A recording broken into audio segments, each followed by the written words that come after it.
الله الرحمن الرحيم وبه نستعين وهو خير الناصر ومعين وصلى الله على سيدنا مولانا أبي القاسم محمد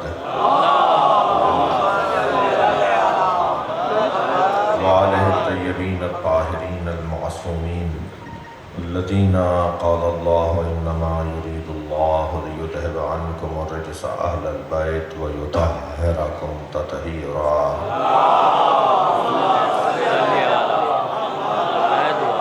ولعنة الله على أعدائهم أجمعين من يوم عداوتهم إلى قيام يوم الدين. أما بعد، قال الحكيم في قرآن الكريم: بسم الله الرحمن الرحيم.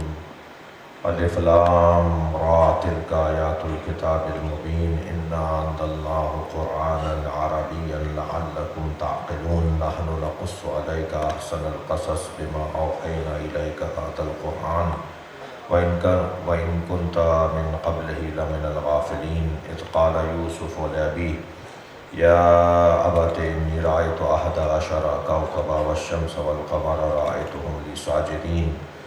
قال يا بني لا تقصص رؤياك على إخوتك فيكيد لك كيدا إن الشيطان للإنسان عدو مبين. وكذلك يجتبيك ربك ويعلمك من تأويل الأحاديث ويتم نعمته عليك وعلى آل يعقوب كما أتمها على أبويك من قبل إبراهيم وإسحاق إن ربك عليم حكيم. لقد كان في يوسف وإخوته آيات للسائلين إذ قالوا ليوسف وأخوه أحب إلى أبينا منا ونحن عصبة إن أبانا لفي ضلال مبين. اقتلوا يوسف أو اطرحوه أرضا يخل لكم وجه أبيكم وتكونوا من بعده قوما صالحين. قال قائل منهم لا تقتلوا يوسف وألقوه في غيبات الجب يلتقطه بعض السيارة إن كنتم فاعلين. قالوا يا أبانا ما لك لا تأمنا على يوسف وإنا له لناصحون أرسله معنا غدا يرتع ويلعب وإنا له لحافظون. قال إني لا يحزنني أن تذهبوا به وأخاف أن يأكل الذئب وأنتم عنه غافلون. قالوا لئن أكله الذئب ونحن عصبة إنا إذا لخاسرون. فلما ذهبوا به وأجمعوا أن يجعلوه في غيبات الجب وأوحينا إليه لتنبئنهم بأمرهم هذا وهم لا يشعرون. وجاءوا أباهم عشاء يبكون. صلوات.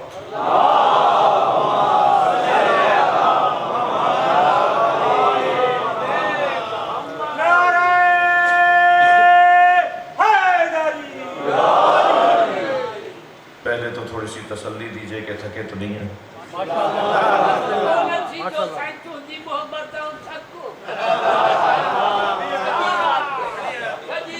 یہ چارج کرنے کے لیے ہمارے بزرگ موجود ہیں.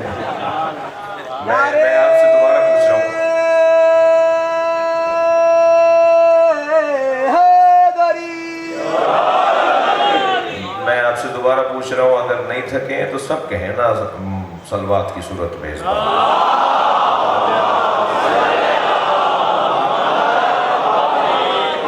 ماہ مبارک رمضان ہے اور یہ مہینہ ویسے ہی قرآن کی خدمت میں رہنے کا مہینہ ہے. قرآن اللہ نے اس مہینے میں نازل کیا ہے اور ہمیں زیادہ سے زیادہ اس مہینے میں قرآن پڑھنے اور قرآن سمجھنے کا حکم ہے. روزانہ ایسا ہوتا بھی نہیں ہے جیسا آج ہوا ہے. تو روزانہ ہم پوری کوشش کرتے ہیں کہ 1 سے 1.25 گھنٹے کے اندر ہمارے گفتگو مکمل ہو جائے. آج اگر طویل ہو گیا ہے تو اس کے لیے آپ نے ثواب کمایا ہے, آپ نے عبادت کی ہے. وقت نہ جانے 4 گھنٹے ہم کچہریوں میں لگا دیتے ہیں. کتنی ہی دیر تک ہمیں پتہ ہی نہیں چلتا کہ ہم فلاں دوست کے ہاں جب آئے تھے اور جب واپس جا رہے ہیں تو کتنا ٹائم لگ گیا. تو بہت سارے کاموں میں ہم اپنا وقت لگاتے ہیں اور جس میں ہمارا دل لگتا ہے, جو ہمارے شوق کا کام ہوتا ہے اس میں ہم وقت لگاتے ہیں اور اس میں ہمیں پتہ بھی نہیں چلتا کہ کتنا وقت گزر گیا. تو آج آپ کے شوق کا کام ایک اور شوق بڑھانے کا کام ہے. ٹیسٹ دہن کا بھی بحال کیا جاتا ہے اور روح کا بھی بحال کیا جاتا ہے. بہت ساری غذاؤں کے ہم عادی نہیں ہوتے لیکن آہستہ آہستہ پھر وہ غذائیں اتنی اچھی لگنے لگتی ہیں کہ وہ غذا اگر دسترخوان پہ ہو تو پھر دل کرتا ہے کہ سارا ہم ہی لے لیں۔ جس طرح دہن کا ذائقہ بحال کرنے کے اہتمام ہوتے ہیں، ایسے ہی روح کے ذائقوں کو بحال کرنے کا یہ آج اہتمام تھا۔ صلوات پڑھیں ذرا محمد۔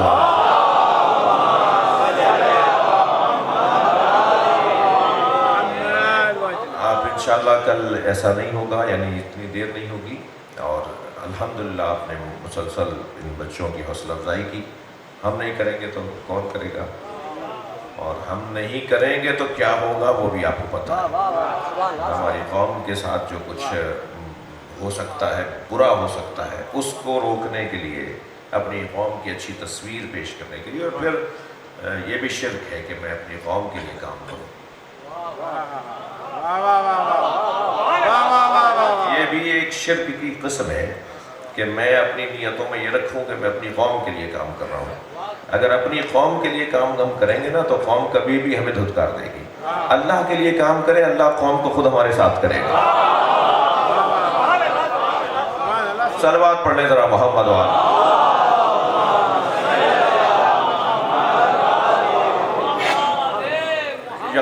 یقیناً بہت وقت ہو گیا ہے، مگر میں ابرار بھائی نے تھوڑا حوصلہ مجھے دیا، ورنہ میرا ارادہ تو یہ تھا کہ میں آؤں اور بس ایک آیت تبرکاً ترجمہ کروں، اور تفسیر کو یہ کہہ کر کے کل بیان ہوگا، آپ سے رخصت ہوں اور آپ کو رخصت ہوں۔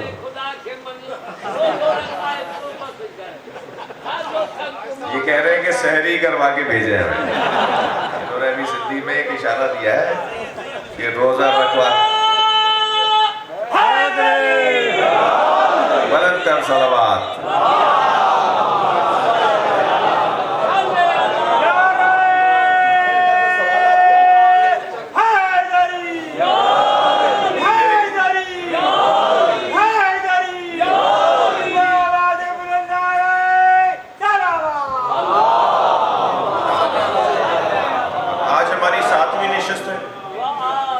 آج ہماری 7ویں نشست ہے، ہم آئندہ 3 دن اور آپ کی خدمت میں ہیں، یعنی یہ پورا عشرہ ہے تفسیر قرآن کا، اور 16ویں آیت جو ہے، اور جسے میں نے آج غور کرنا تھا، مجھے لطف نہیں آئے گا اگر میں بار بار دل چھوٹا کر کر کے پڑھوں گا۔ مثلا وَجَاءُوا، قرآن کہہ رہا ہے سورہ مبارکہ یوسف آیت نمبر 16، وَجَاءُوا أَبَاهُمْ، اور وہ سب مل کر اپنے بابا کی خدمت میں آئے۔ کل تک آپ نے سنا ہے مجھ سے کہ ہم نے بیان کیا کہ بھائیوں نے حضرت یوسف کو کنویں میں پھینک دیا، اور انہوں نے جو کیا حضرت یوسف کے ساتھ، تو پھر ان پہ ہاتھ بھی اٹھایا، ان کی کرتا اتارنے لگے تو انہوں نے فریادیں کی کہ مجھے برہنہ نہیں کرو، مجھے اسی کرتے میں ڈال دو، یہ میرا کرتا میرا کفن بن جائے، مجھے اس طرح سے نہیں کرو میرے ساتھ۔ ایک خوبصورت سا حسین بچہ جس کی کرامتیں بھی وہ بھائی دیکھتے آ رہے تھے گھر میں، اور اس کی کرامتوں کی وجہ سے، اس کے مقام اور عظمت کی وجہ سے، اور پھر بابا حضرت یعقوب جب حضرت یوسف سے پیار کا مظاہرہ کرتے تھے تو یہ تصور ہوتا تھا کہ یہ ایک بھائی کو زیادہ چاہتے ہیں اور بھائیوں کو نہیں چاہتے، جبکہ حضرت یعقوب کی نبوت کا تقاضا تھا کہ وہ عدل سے کام لیں، اور عدل کا تقاضا یہ تھا کہ نبی نبی ہے، امت امت۔ تو حضرت یعقوب تو اس نیت سے، اس تقاضا نبوت تھا حضرت یعقوب کا کہ حضرت یوسف کے ساتھ وہ اپنا وہ رویہ، وہ پیار، وہ محبت کا اظہار کریں جو وہ کر رہے تھے، مگر اس کا ایک جو منفی نتیجہ نکلا وہ یہ کہ حسد ہونے لگا، اور حسد کے 2 سبب بنے، ایک تو حضرت یوسف کا حسن سبب بنا، اور ایک حضرت یعقوب کا پیار سبب بنا۔ حضرت یعقوب اپنے بچے سے جب پیار کا مظاہرہ کر رہے تھے تو یہ سبب بنا کہ حسد ہونے لگا، اور ایک یہ کہ ان کا حسن ایسا تھا، دوسرے اتنے حسین تھے نہیں، تو یہ جو حسن ہے نا کہاں کہاں مشکل میں ڈالتا ہے، یہ حسن کہاں کہاں آزمائشیں لیتا ہے۔ یہ کل کی گفتگو میں ہم نے تفصیل سے بیان کیا کہ حسن حضرت یوسف نے خود حضرت یوسف کا کہاں کہاں امتحان لیا۔ بھائیوں نے کنویں میں پھینکا، زلیخا نے زندان میں ڈلوایا، اور پھر بعد میں زلیخا کی محبتوں کے مظاہرے کی وجہ سے حضرت یوسف نے پھر معجزے کی صورت میں اسے جوان کیا۔ یہ حسن حضرت یوسف کی آزمائشیں تھیں جو حضرت یوسف نے ان کا سامنا کیا۔ اب ایسا وجود جسے اس اہتمام کے ساتھ، اور پھر یہ سب کچھ اللہ کی طرف سے اس لیے تھا کہ اللہ اس مثال کے ذریعے سے ایک ہدایت کا، ایک مثالی واقعہ تاریخ میں ثبت کروانا چاہتا تھا، جس پورے واقعے کے اندر معاشرتی مسائل کا حل بھی ہے، سیاسی مسائل کا حل بھی ہے، سماجی مسائل کا، فلاحی مسائل کا، گھریلو الجھنوں کا، سیاسی الجھنوں کا، بہت سارے مسائل، بہت سارے اس میں نسخے ہیں جو اللہ نے قرآن مجید کے اس سورے کے اندر نازل کیے ہیں۔ اچھا، آج جدید دور میں آپ سے ایک بات کروں، آپ کو وہ بات یقیناً میرے بیان کی وجہ سے اچھی لگنی چاہیے، لگے میں ایسا بیان کروں کہ میری بات منتقل ہو جائے، لیکن آپ نے دیکھا ہے کہ اگر یہیں پر کوئی مثلاً جو ہے وہ ٹیبلو پیش کیا جا رہا ہو، کوئی مثال ڈرامائی انداز سے کسی چیز کو پیش کیا جا رہا ہو، آج جو تاریخ میں حضرت مختار کو ہم نے پڑھا، اسے جب ایک سیریل کی صورت میں تشویق نہیں کر رہا، لیکن اچھی چیزوں کی طرف ہمیں توجہ بھی رکھنی، کتنا زیادہ لوگوں نے اسے دیکھ لیا، یعنی کتابوں میں پڑھنے کے بجائے وہ منظر دیکھنا ان کو اچھا لگا۔ ایسے ہی یہی حضرت یوسف کی جو پوری داستان ہے، اسے ایک سیریل کی صورت میں جب اس کو نشر کیا جاتا ہے یا تو ایک دم اچھا لگتا ہے۔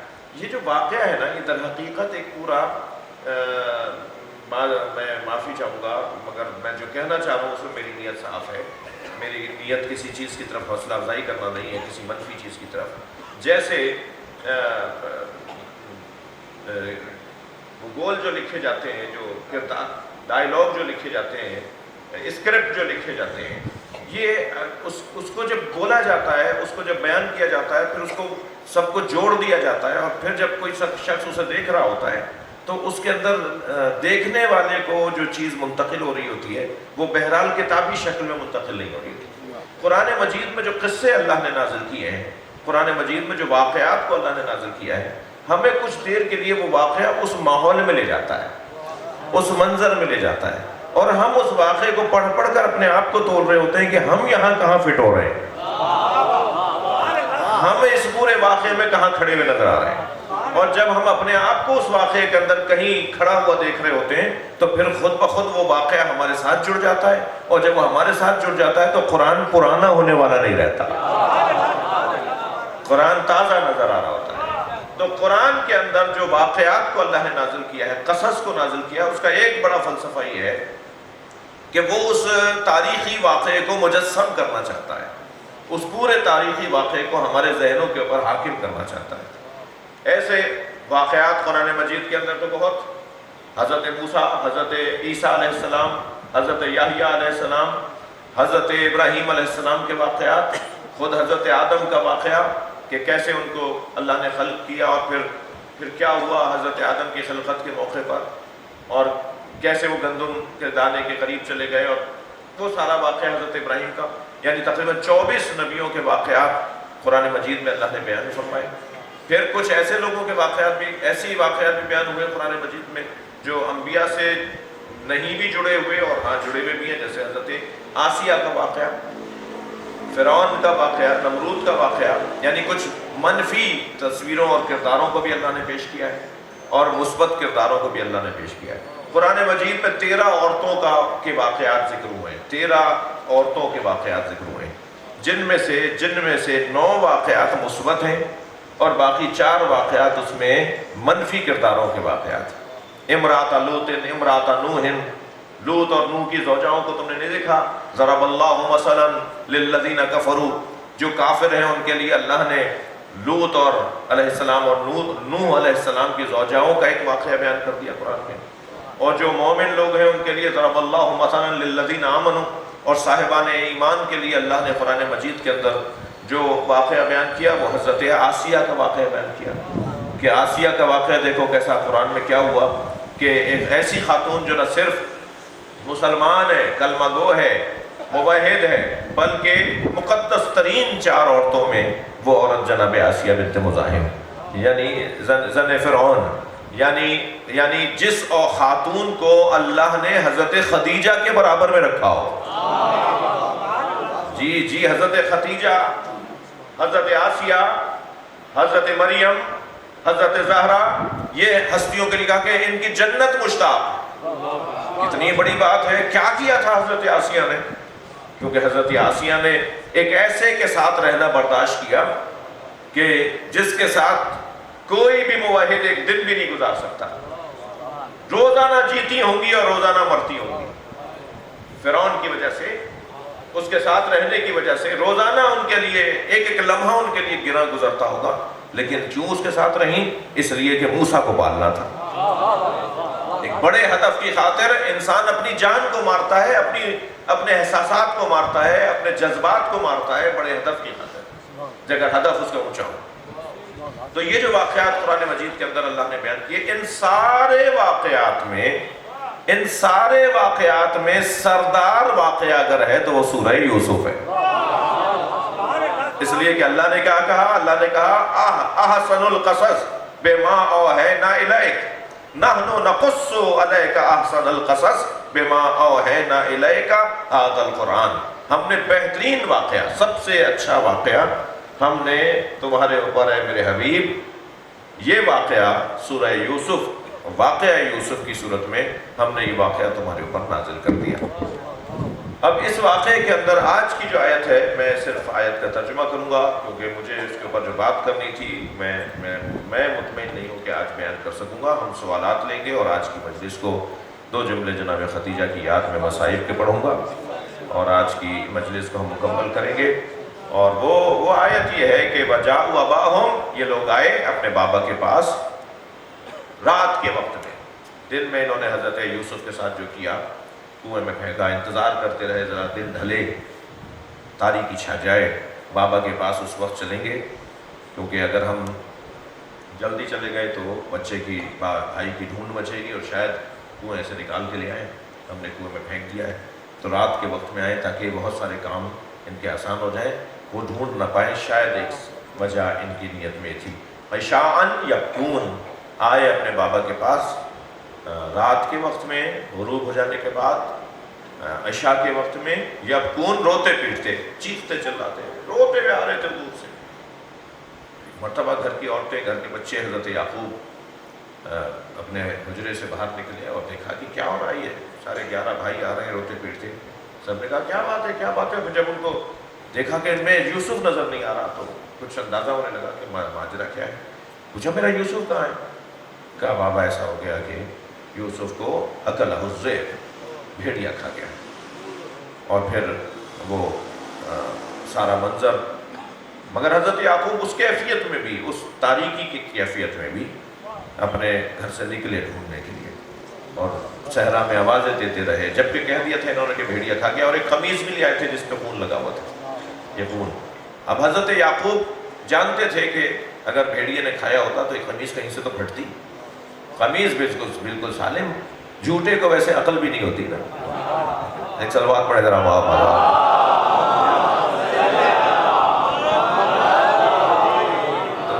تو یہی ہوا کہ وہ یہ رہ گیا ان سے کہ بھائی قمیض کو کہیں سے تار تو کر دیں، چاٹ تو کر دیں۔ بھیڑیے نے کھایا ہے تو قمیض پھٹی تو ہوتی، لیکن قمیض ان کی۔ اب میرا سوال یہ ہے، کیا میں سوال ہی میرے ذہن میں یہ ہے اور آپ سے میں اس کو شیئر کر رہا ہوں، وہ یہ کہ ادھر حضرت یوسف کی قمیض جب اتار رہے تھے اور وہ اس کے اوپر خون لگا کر ایک دمبے کا، ایک بھیڑ انہوں نے ذبح کیا، اس کا خون اس کے اوپر لگا دیا۔ حضرت یوسف کا تو خون ہی نہیں تھا وہ، اور مگر اس کے اوپر خون لگا کر خونی کر کے قمیض کو لے آئے، وہ قمیض جو اتار کے لائے تھے۔ تو حضرت یوسف کی قمیض تو اتار لی تھی انہوں نے۔ یہ وہ مرحلہ ہے کہ جو حضرت یوسف نے فریاد کی کہ یا اللہ میری مدد فرما، تو جبریل امی علیہ السلام وہ قمیص لے کر آئے جو حضرت ابراہیم کے لیے جبریل نے آگ میں انہیں پھینکا جا رہا تھا، اس وقت جنت سے لا کے انہیں پہنائی تھی۔ وہ قمیص حضرت اسحاق کے پاس رہی، وہ قمیص حضرت یوسف کے پاس جنت سے جبریل حضرت اسحاق کی وہ قمیص جو جنت کی تھی وہ لا کر حضرت یوسف کو پہنائی۔ یہ ایک لکھا ہے مفسرین نے، ایک اور منظر لکھا ہے مفسرین نے، وہ یہ کہ حضرت یعقوب نے جب حضرت یوسف کو لے جا رہے تھے تو حضرت یعقوب نے اس قمیص کو ایک لپیٹ کر، ایک تہہ کر کے حضرت یوسف کے گلے میں لٹکا دیا تھا۔ تو حضرت یوسف نے پوچھا بابا یہ آپ کیوں کر رہے ہیں؟ فرمایا آج مصلحت ہے کہ تم اس کو اپنے گلے میں لٹکا کے جاؤ۔ جب انہوں نے وہ قمیص اتاری تو حضرت یوسف کو یاد آیا کہ میرے بابا نے میرے گلے میں جو باندھا ہوا ہے یہ اب میرے اس وجہ سے مجھے باندھا تھا، اور یہ وہی قمیص ہے جو امام حسین نے جناب زینب سے مانگی تھی۔ بہن مجھے وہ قمیص لا دو جو میری ماں زہرا نے میرے لیے بچا کر اور سنبھال کے رکھی ہوئی ہے، یہ وہی قمیص ہے، اور یہ وہی قمیص ہے جو حضرت ابراہیم کے لیے آئی تھی، اور حضرت ابراہیم سے حضرت اسحاق، حضرت یوسف، پھر حضرت یوسف سے ہوتی ہوئی وہ نبی مکرم تک آئی، نبی مکرم سے نے جناب زہرا کو دی، یہ میرے حسین کی قمیص ہے، اور پھر جناب زہرا نے امام جناب زینب کو دی، اور امام حسین نے عصر عاشور وہ قمیص مانگی، اور یہ وہی قمیص ہے جو امام زمانہ پہن کر آئیں گے۔ یہ اس کرتے کا ایک تاریخی اعتبار سے بڑا مقام ہے۔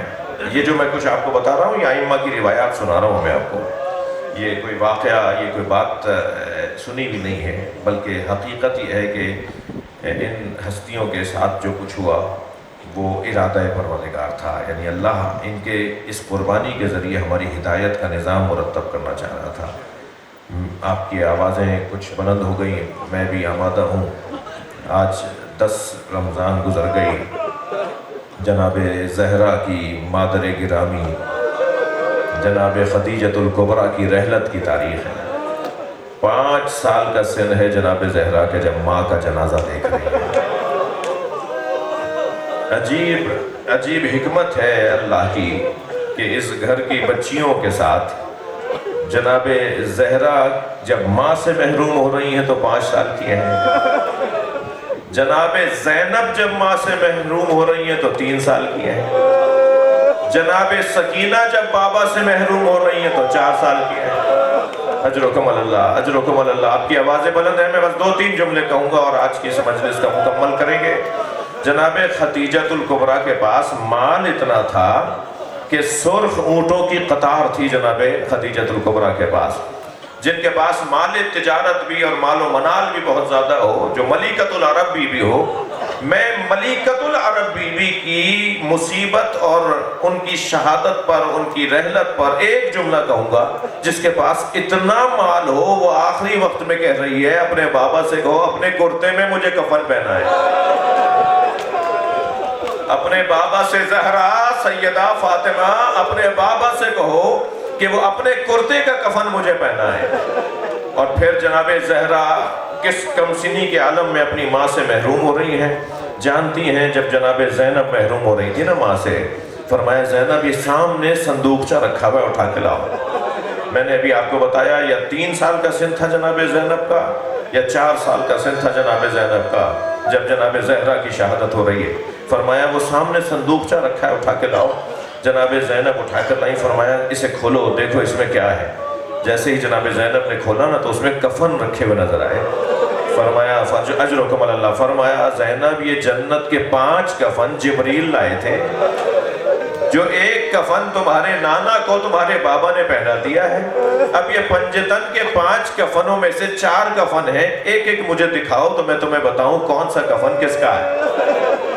پہلے تو میں ہاتھ جوڑ کے جناب زہرا سے کہوں گا بی بی بہت کم سن بیٹی ہے، بہت کم سن بچی ہے، اس طرح کے کام تو گھر کے بڑوں کو دیے جاتے ہیں۔ عجب نہیں جناب زہرا کی آواز آئی میری زینب کا بڑا حوصلہ ہے، یہ 70 قدم کے فاصلے سے بھائی کو ذبح ہوتے دیکھے گی، یہ اپنے بھائی حسن کے جگر کے ٹکڑے کٹتے ہوئے دیکھے گی۔ فرمایا زینب لاؤ میں بتاؤں تمہیں کون سا کفن کس کا ہے۔ ایک کفن دیکھا، فرمایا زینب انہی دنوں میں تمہارے بابا گھر میں آ کر تم سے کہیں گے بیٹا زینب اپنی اماں کا کفن دے دو، تو زینب یہ میرا کفن ہے جو جنت سے آیا ہے۔ دوسرا کفن دیکھ کے فرمایا زینب کچھ مدت کے بعد تمہارا بھائی حسن آ کے تم سے کہے گا بہن زینب بابا علی کا کفن لا دو، یہ کفن علی کا ہے جو جنت سے آیا ہے۔ پھر ایک اور کفن دیکھ کے فرمایا اور کچھ مدت کے بعد تمہارا بھائی حسین آ کے تم سے کہے گا بہن زینب بھائی حسن کا کفن لا دو، تو یہ کفن بھائی حسن کا ہے۔ رونے والوں بس آخری کفن رہ گیا تھا، جناب زہرا نے اسے دیکھ کے گریہ فرمایا اور فرمایا یہ کفن بھی حسن کا ہے۔ تو جناب زینب کم سن تھی نا تو فوراً فرمایا اماں بھائی حسین کا کون سا ہے؟ فرمایا حسین کا کفن جنت سے نہیں آیا، میرا بچہ کربلا میں بغیر کفن کے رہے گا۔ تمہارے بھائی حسن کے 2 کفن رہے، الا لعنت اللہ علی قوم الظالمین۔ یا اللہ آج کی اس مجلس کو جو کچھ قرآن سنا گیا، پڑھا گیا، اسے اپنی بارگاہ میں قبول فرما، اور مرحومین مغفورین جن کے نام ابتدا میں لیے ان کی مغفرت فرما، امام زمانہ کے ظہور میں تعجیل فرما۔ التماس کر رہا ہوں ایک مرتبہ پھر سورہ فاتحہ۔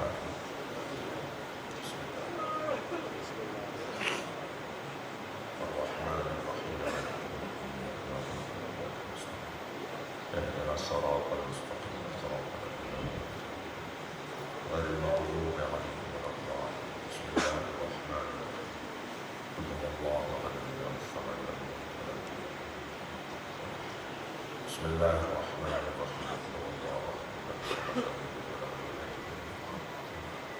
اللہم صلی علی محمد وعلی محمد۔ یہ نام جو میرے سامنے ہیں ان کی مغفرت کے لیے، آپ سب کے مرحومین کی مغفرت کے لیے بلند تر صلوات۔